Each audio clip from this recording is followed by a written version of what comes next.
ଗପ ଶୁଣିବା। ଗପର ନାଁ ହେଉଛି ମାଙ୍କଡ଼ ଓ ଟୋପି ବାଲା। ଗପର ନାଁ କଣ?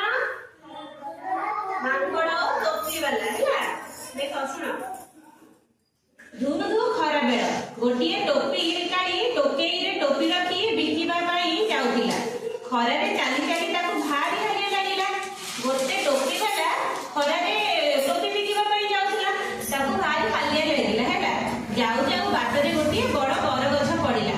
ଗୋଟେ ଗଛ ପଡିଲା, ସେ ବାଟରେ ଯାଉଥିଲା, ତାକୁ ହାଲିଆ ଲାଗିଲା, ପାଖରେ ଗୋଟେ ଗଛ ପଡିଲା। ହେଲା, ସେ ସେହି ଗଛ ମୂଳରେ ଟୋପି ଟୋକେଇ ରଖି ଟିକିଏ ଥକା ମାରି ବସି ପଡିଲା।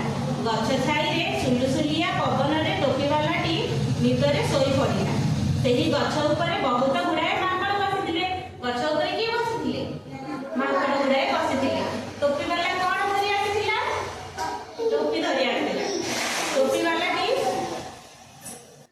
ଟୋପିବାଲାଟି ଶୋଇ ପଡିବା ଦେଖି ମାଙ୍କଡ ମାନେ ଚୁପଚାପ ଆସି ତା ଟୋପିରୁ ସବୁ ଟୋପି ନେଇ ମୁଣ୍ଡରେ ଲଗାଇ ଗଛ ଉପରକୁ ଯାଇ ବସି ପଡିଲେ। ହେଲା, ଯେତେବେଳେ ଦେଖିଲେ ଟୋପିବାଲାଟି ଶୋଇ ପଡିଛି, ମାଙ୍କଡ ମାନେ ସବୁ ତଳକୁ ଓହ୍ଲେଇ ଆସି ତାର ଟୋକେଇରେ ଯୋଉ ଟୋପି ଥିଲା ସବୁ ଯାକ ଧରିକି ନେଇକି ମୁଣ୍ଡ ଉପରେ ଲଗେଇ ଗଛ ଉପରକୁ ଚଢି ପଡିଲେ। ହେଲା, କିଛି ସମୟ ପରେ ଟୋପିବାଲାର ନିଦ ଭାଙ୍ଗିଲା।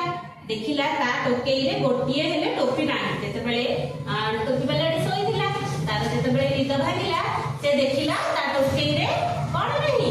ଟୋପି ନାହିଁ। ହେଲା, କୁଆଡେ ଗଲା? ଉପରକୁ ଚାହିଁ ଦେଖିଲା ସବୁ ମାଙ୍କଡ ମାନେ ତା ଟୋପି ନେଇ ପିନ୍ଧି ଗଛରେ ବସିଛନ୍ତି। ସେ ବିକଳ ହୋଇ ମୋ ଟୋପି ଦିଅ ବୋଲି ମାଙ୍କଡକୁ ମାଗିଲା। ମାଙ୍କଡ ମାନେ ଶୁଣିଲେନି। ଟୋପିବାଲା ଗୋଟିଏ ବୁଦ୍ଧି ପାଞ୍ଚିଲା। ତା ମୁଣ୍ଡରେ ପିନ୍ଧିଥିବା ଟୋପିଟିକୁ ବାହାର କରି ଫୋପାଡ଼ି ଦେଲା। ମାଙ୍କଡ ମାନେ ସେ ଯେତେବେଳେ ଉଠିଲା, ଦେଖିଲା କଣ ତାର ଟୋପି ନାହିଁ। ସେ ବହୁତ ମନ ଦୁଃଖ କଲା। ମନ ଦୁଃଖ କରିକି ଦେଖିଲା ଗଛ ଉପରେ ମାଙ୍କଡ ଗୁଡାକ ଟୋପି ପିନ୍ଧିକି ବସିଛନ୍ତି। ସେ ବହୁତ ଦୟା କରିକି ମାଗିଲା ଟୋପି ଦେଇଦିଅ, କିନ୍ତୁ ମାଙ୍କଡ ମାନେ ଦେଲେ ନାହିଁ। ସେତେବେଳେ ସେ ଭାବିଲା, ତାପରେ ତା ମୁଣ୍ଡକୁ ଗୋଟେ ବୁଦ୍ଧି ଆସିଲା। ସେ କଣ କରିବ ବୋଲି ଭାବିଲା। ଏହା ଦେଖି ମାଙ୍କଡ ମାନେ ପିନ୍ଧିଥିବା ଟୋପି ସବୁ ତଳେ ଫୋପାଡ଼ି ଦେଲେ।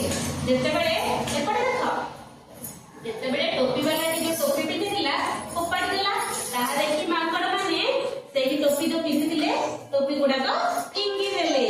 ଟୋପିବାଲା ଖୁସି ହୋଇ ସବୁ ଟୋପି ଟୋକେଇରେ ରଖି ବିକିବାକୁ ଚାଲିଗଲା। ମାଙ୍କଡ ମାନେ ଯେତେବେଳେ ଟୋପି ଫିଙ୍ଗି ଦେଲେ, ଟୋପିବାଲା କଣ କଲା? ସବୁ ଯାକ ଟୋପି ଗୋଟେଇକିରି ଟୋକେଇରେ ରଖି ମନ ଖୁସିରେ ବିକିବାକୁ ଚାଲିଗଲା। ହେଲା, ଗପଟି ସରିଲା। ଏବେ ଆମେ କିଛି ପ୍ରଶ୍ନ ପଚାରିବା, ତାର ଆନ୍ସର ଦବ। ହେଲା, ଟୋପିବାଲା କୁଆଡେ ଯାଉଥିଲା? ବିକିବାକୁ। କଣ ବିକିବାକୁ ଯାଇଥିଲା? ଟୋପି ବିକିବାକୁ ଯାଉଥିଲା। ମାଙ୍କଡ ମାନେ କେଉଁଠି ଥିଲେ? ରୁଦ୍ର, ମାଙ୍କଡ ମାନେ କେଉଁଠି ଥିଲେ? ଗଛ ଉପରେ ଥିଲେ।